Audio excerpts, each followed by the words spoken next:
Hello student, welcome है आपका हमारे यूट्यूब चैनल में। आज हमारी उत्तराखंड जीएस की सामान्य अध्ययन की यह क्लास 74 है। इसके पहले की क्लासें सभी आप प्लेलिस्ट में देख सकते हैं। सभी क्लासें काफ़ी महत्वपूर्ण हैं आगामी आने वाले ग्रुप सी एग्ज़ाम के लिए। और यह क्लासें जो हैं सन 2000 से 2019 के बीच में उत्तराखंड में जितनी भी प्रतियोगिता परीक्षाएं हुई हैं उनके महत्वपूर्ण प्रश्नों का यह संग्रह है। तो अगर आप प्रीवियस ईयर क्वेश्चंस देखेंगे तो वहाँ ज़रूर आपको ये सारे प्रश्न मिल जाएंगे। और यह प्रैक्टिस करने के लिए, एग्ज़ाम से पहले अपनी तैयारी को चेक करने के लिए काफ़ी महत्वपूर्ण होते हैं। जैसा कि आप भी जानते हैं कि काफ़ी हेल्पफुल होते हैं। प्रीवियस ईयर जो क्वेश्चन होते हैं उससे हमें एक अनुमान लगता है किस तरह का एग्ज़ाम में पैटर्न है या क्या है।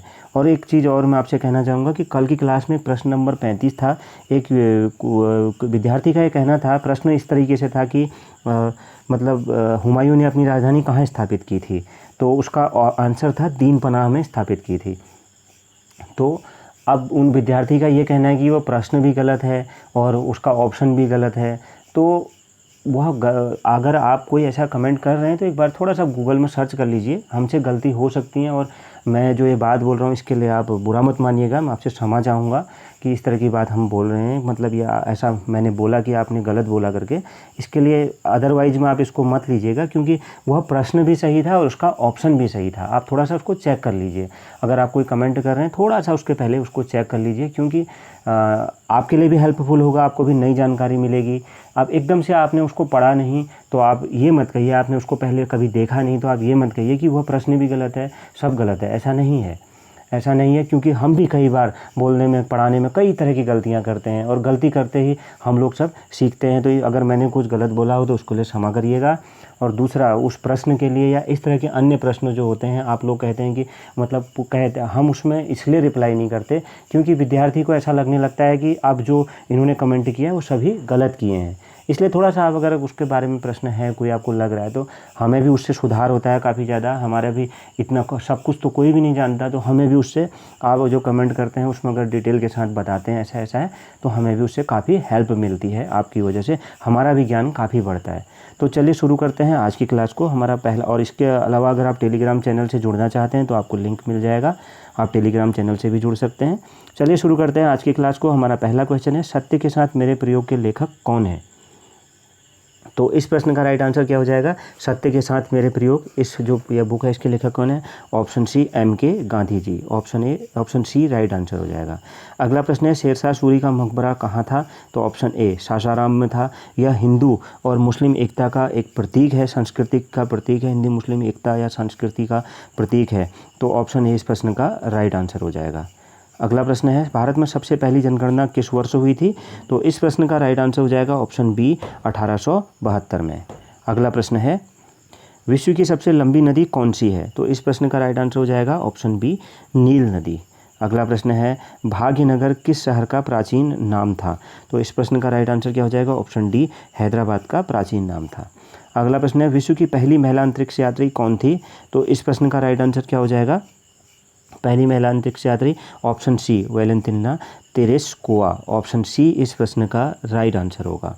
अगला प्रश्न है, भारत में सबसे पहला रेडियो प्रसारण किस वर्ष हुआ। तो किस वर्ष हुआ था।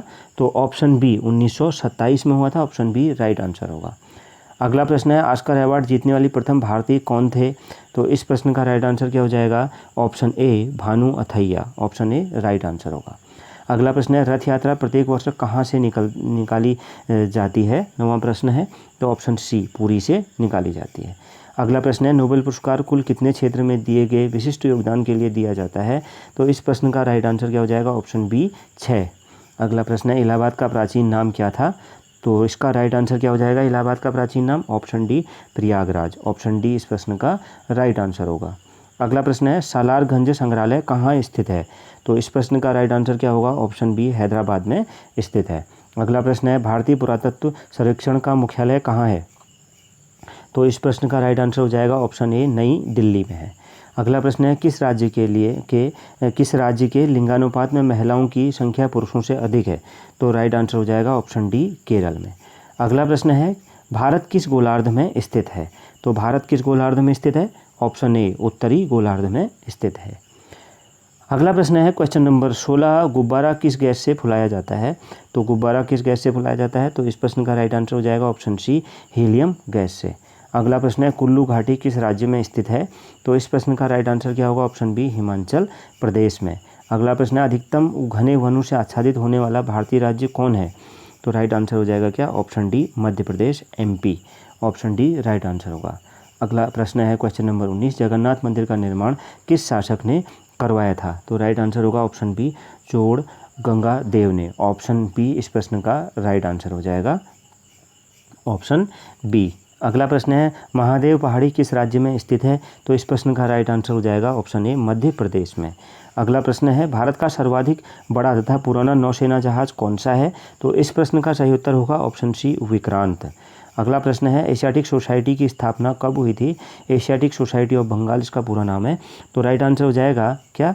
ऑप्शन ए 1784 में। अगला प्रश्न है आपातकाल की उद्घोषणा कितने माह की होती है? तो राइट आंसर क्या होगा? ऑप्शन ए 1 माह की। अगला प्रश्न है दशमलव पद्धति के आविष्कारक कौन थे? तो दशमलव पद्धति के आविष्कारक कौन थे? इस प्रश्न का राइट आंसर हो जाएगा ऑप्शन सी आर्यभट्ट।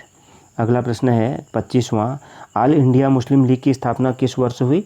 तो राइट आंसर हो जाएगा ऑप्शन डी 1906 में हुई थी। अगला प्रश्न है आनुवंशिकी का जनक किसे कहा जाता है? तो 26वां प्रश्न है ऑप्शन ए ग्रेगर जॉन मंडल को। ऑप्शन ए राइट आंसर हो जाएगा। अगला प्रश्न है पटना का प्राचीन नाम क्या था? तो इस प्रश्न का राइट आंसर क्या हो जाएगा? पटना का प्राचीन नाम पाटलिपुत्र। ऑप्शन डी इस प्रश्न का राइट आंसर होगा। मगध की राजधानी हुआ करती थी, जो मगध राजवंश था उसकी राजधानी, उसकी 2 राजधानियाँ थी, पाटलिपुत्र और राजगृह। राजगृह क्या था? राजगृह था एक तरह का पहाड़ी दुर्ग, और मगध क्या था? पाटलिपुत्र क्या था? नदी दुर्ग। तो मगध की जो विजय का, मगध साम्राज्य बनने का जो कारण था वह यही था कि इन दोनों राजधानियों को विजित करना बहुत ही मुश्किल था। अन्य कारण भी थे, जैसे यहीं उसको बिहार से मगध को लोहा मिल गया था, तो लोहे से उसने मतलब आधुनिक अस्त्र बनाए, और बंगाल से हाथी मिल जाते थे। इस तरह से मगध अजय बना और उसने सभी जो जनपद थे 16 महाजनपद उनको जीता और वह मगध साम्राज्य बन गया था। तो ऑप्शन डी इस प्रश्न का राइट आंसर हो जाएगा। अगला प्रश्न है मधुबनी पेंटिंग का संबंध किस राज्य से है? तो मधुबनी पेंटिंग का, तो इस प्रश्न का राइट आंसर हो जाएगा ऑप्शन सी बिहार से। ऑप्शन सी राइट आंसर होगा। अगला प्रश्न है कौन सी नदी पूर्व से पश्चिम की ओर बहती है? तो इस प्रश्न का राइट आंसर क्या होगा? ऑप्शन ए नर्मदा नदी पूर्व से पश्चिम की तरफ को बहती है दिए गए ऑप्शंस में से। अगला प्रश्न है पृथ्वीराज चौहान की राजधानी कहाँ थी? तो पृथ्वीराज चौहान जो थे उनकी राजधानी कहाँ थी? ऑप्शन डी अजमेर में। ऑप्शन डी राइट आंसर होगा। अगला प्रश्न है ओलंपिक में पदक जीतने वाली प्रथम भारतीय महिला कौन थी? तो इस प्रश्न का राइट आंसर क्या होगा? Option B Karnam Malleswari. Option B right answer होगा। अगला प्रश्न है भारत का प्रथम परमाणु रिएक्टर कौन सा है? तो भारत का प्रथम परमाणु रिएक्टर कौन सा है? Option A Apsara. Option A right answer होगा। अगला प्रश्न है घटोत्कच किसका पुत्र था? तो घटोत्कच किसका पुत्र था? ऑप्शन सी भीम का पुत्र था। ऑप्शन सी राइट आंसर होगा। अगला प्रश्न है टिन का बृहत्तम उत्पादक देश कौन सा है? तो टिन का बृहत्तम उत्पादक देश कौन सा है? Option C Malaysia. ऑप्शन इसके अन्य यहाँ पर नहीं टाइप हुए हैं, तो ऑप्शन सी ही इसका राइट आंसर हो जाएगा, मलेशिया। अगला प्रश्न है मंत्रिपरिषद किसके प्रति उत्तरदायी होती है? तो इस प्रश्न का राइट आंसर क्या होगा? ऑप्शन ए लोकसभा के प्रति उत्तरदायी होती है। अगला प्रश्न है सूर्य के प्रकाश में कौन सा विटामिन होता है? तो राइट आंसर क्या हो जाएगा? ऑप्शन डी विटामिन डी होता है। अगला प्रश्न है दक्कन पर विजय प्राप्त करने वाला प्रथम मुसलमान कौन था? तो राइट आंसर हो जाएगा ऑप्शन ए अलाउद्दीन खिलजी। यह था दिल्ली सल्तनत का था, खिलजी वंश का। तो ऑप्शन ए राइट आंसर हो जाएगा। अगला प्रश्न है सुंदरवन मुख्यतः किस लिए प्रसिद्ध है? तो सुंदरवन मुख्यतः किस लिए प्रसिद्ध है? ऑप्शन बी बाघ के लिए प्रसिद्ध है। अगला प्रश्न है खुदा बख्श ओरिएंटल पब्लिक लाइब्रेरी पटना की स्थापना किस वर्ष हुई थी? तो राइट आंसर क्या हो जाएगा? ऑप्शन बी 1891 में हुई थी। अगला प्रश्न है क्वेश्चन नंबर 40, किशनपुर किस नगर का प्राचीन नाम था? तो राइट आंसर हो जाएगा ऑप्शन सी रांची का। अगला प्रश्न है भारी जल परियोजना कहाँ स्थित है? तो भारी जल परियोजना कहाँ स्थित है? ऑप्शन बी तलचर में स्थित है। अगला प्रश्न है दशमलव पद्धति के आविष्कारक कौन थे? यह प्रश्न एक बार रिपीट हो चुका है, तो राइट आंसर हो जाएगा आर्यभट्ट थे। अगला प्रश्न है कन्फ्यूशियस का असली चीनी नाम क्या था? तो चीन में जो क्रांति हुई थी, धार्मिक क्रांति, वह कन्फ्यूशियस के नेतृत्व में हुई थी, तो इनका असली नाम क्या था? ऑप्शन बी कुंज जू। ऑप्शन बी राइट आंसर होगा। अगला प्रश्न है यूनेस्को का मुख्यालय कहाँ है? तो इस प्रश्न का राइट आंसर होगा ऑप्शन ए पेरिस में है। ऑप्शन ए इस प्रश्न का राइट आंसर हो जाएगा। तो ये थी हमारी आज की क्लास। इस क्लास में आपका स्कोर क्या रहा कमेंट बॉक्स में ज़रूर बताइएगा।